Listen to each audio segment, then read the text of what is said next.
non, mais qu'est-ce que tu fais là? Ah ouais, non, non, je vais pas t'inviter à déjeuner, non, bah... Non, puis je suis sûre que tu tiens pas trop, j'ai jamais été très bon en cuisine. Non, je pense que vaut mieux pour toi que je te fasse une vidéo.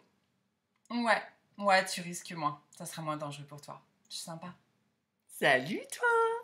Content de te retrouver pour cette nouvelle vidéo qui est un update lecture. Il y avait très longtemps que je n'en avais pas fait. Enfin, très longtemps, j'exagère peut-être un peu, on va dire.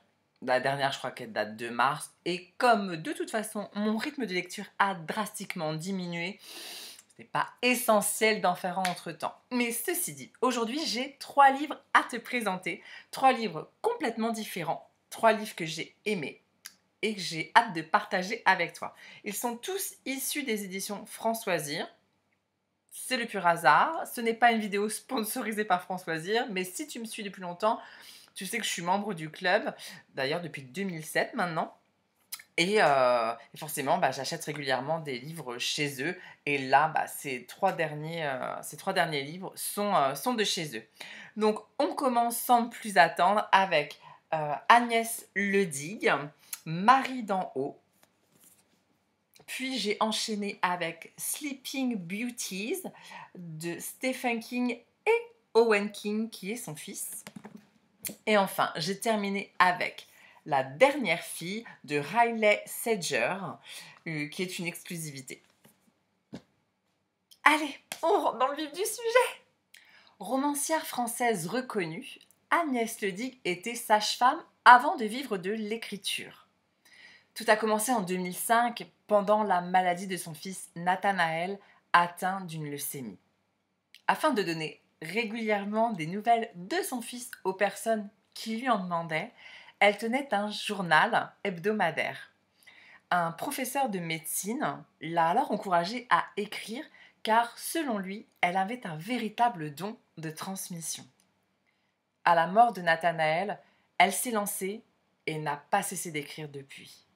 La route d'Olivier, lieutenant de gendarmerie muté en Ariège, croise celle de Marie, agricultrice dévouée à sa ferme, de sa fille Suzy et de son fidèle ami Antoine.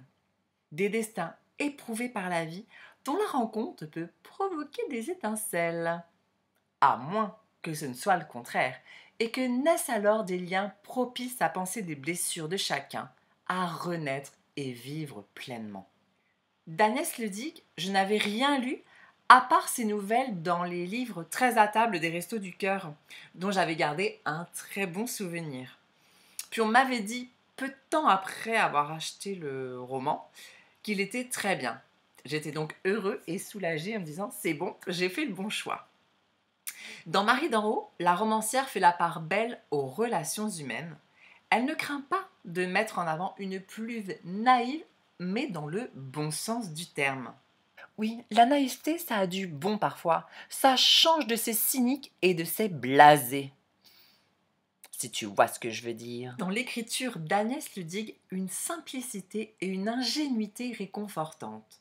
Ces personnages cabossés par la vie sont attachants tant dans leur volonté de se protéger que dans leur envie d'aider l'autre. Cette simplicité que j'ai beaucoup appréciée dans Marie d'en haut, c'est l'ingrédient essentiel qui permet l'émotion. Au fil des pages, nous sommes touchés, attendris et l'on rit aussi. Parce qu'il faut bien le dire, mais la petite bande que forment Marie, Olivier, Antoine et Suzy est quand même fantasque. Lors de ma lecture, je ne pouvais m'empêcher de penser aux romans d'Agnès Martin-Lugan ou encore de Gilles Le Gardinier. Alors certainement par leur façon de passer de l'humour à l'émotion. Un livre doudou qui fait du bien, alors si vous avez besoin de réconfort, c'est une très bonne lecture. C'est le premier roman de Stephen King écrit à 4 mains, puisque son fils Owen fait aussi partie de l'aventure.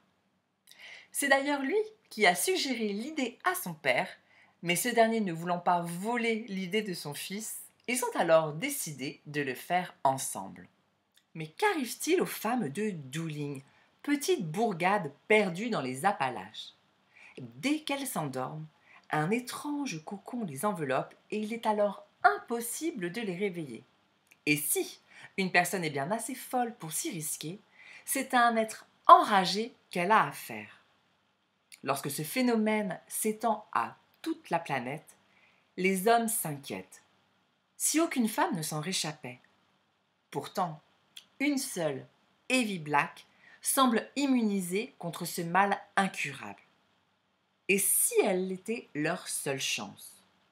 Mais que peut une femme dans un monde régi par les hommes en proie à une violence innée? Avec Stephen King, on n'est jamais dépaysé. Les nombreux ingrédients qui caractérisent l'auteur à succès sont toujours là.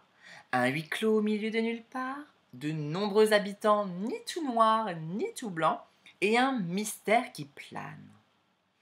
Même s'il est coécrit avec son fils, Sleeping Beauties ne fait pas exception.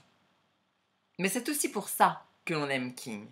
Alors je mets de côté cette impression de déjà lu et poursuis ma lecture.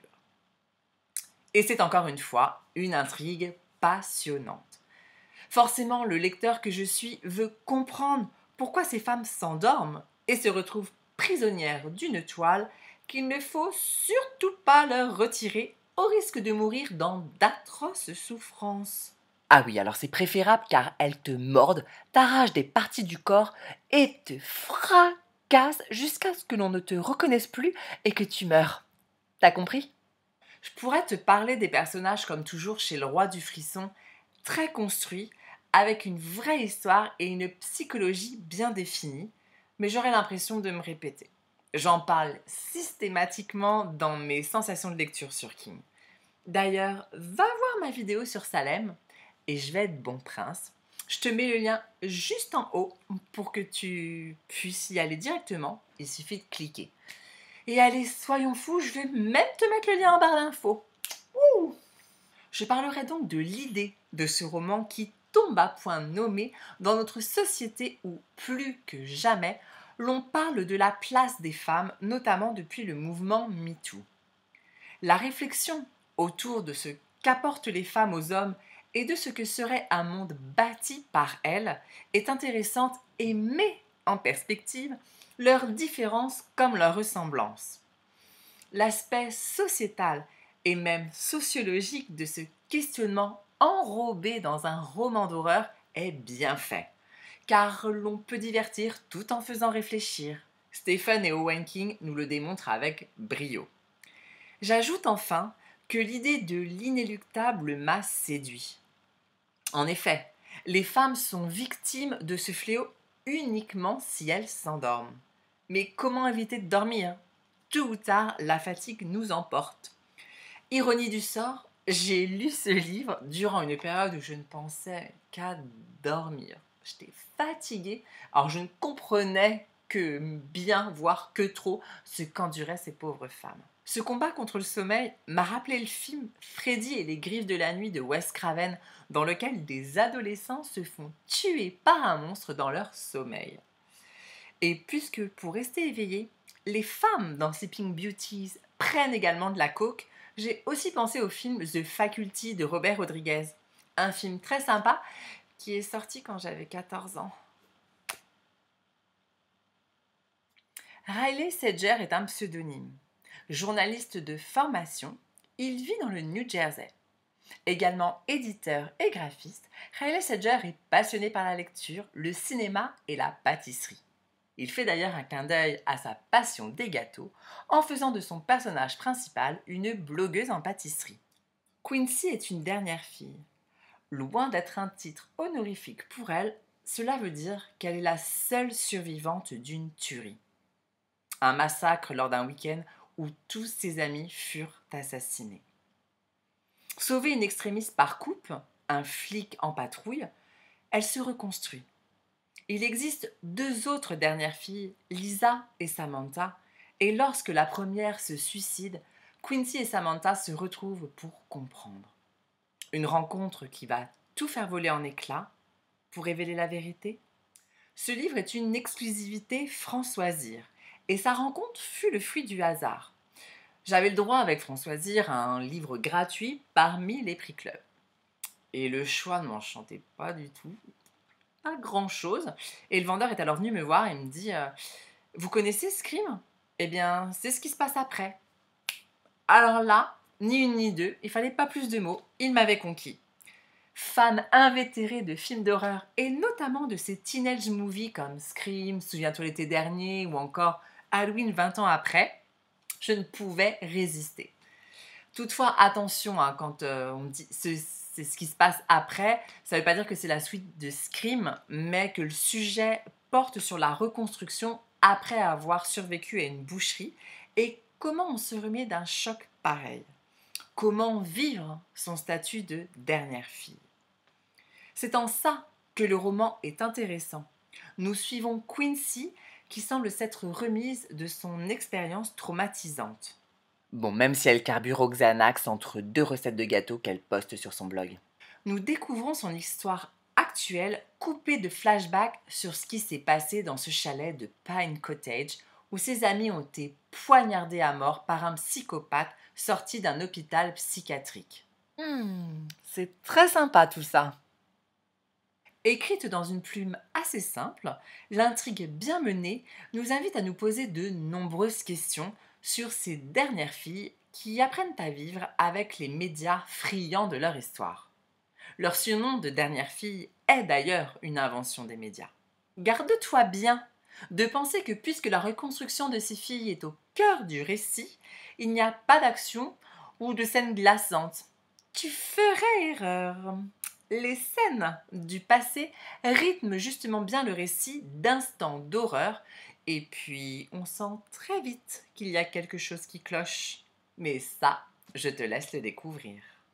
Cette vidéo est maintenant terminée. J'espère qu'elle t'a plu, qu'elle t'a donné envie. Et si tu as lu ou si tu as l'intention de lire un des livres que je t'ai présentés, viens me le dire en commentaire. Et puis, si tu as aimé cette vidéo, tu peux aussi me mettre un pouce bleu. Je serais content. Ah ça oui, je serais vraiment très content. Et cerise sur le gâteau. Si le cœur t'en dit, si tu as envie de continuer à suivre mes aventures, eh bien, n'hésite pas à t'abonner. Je serais content de te compter parmi ma communauté et te retrouver chaque fois que je publie une nouvelle vidéo. En attendant, eh bien, je te souhaite de très belles lectures. Prends soin de toi et on se retrouve très vite.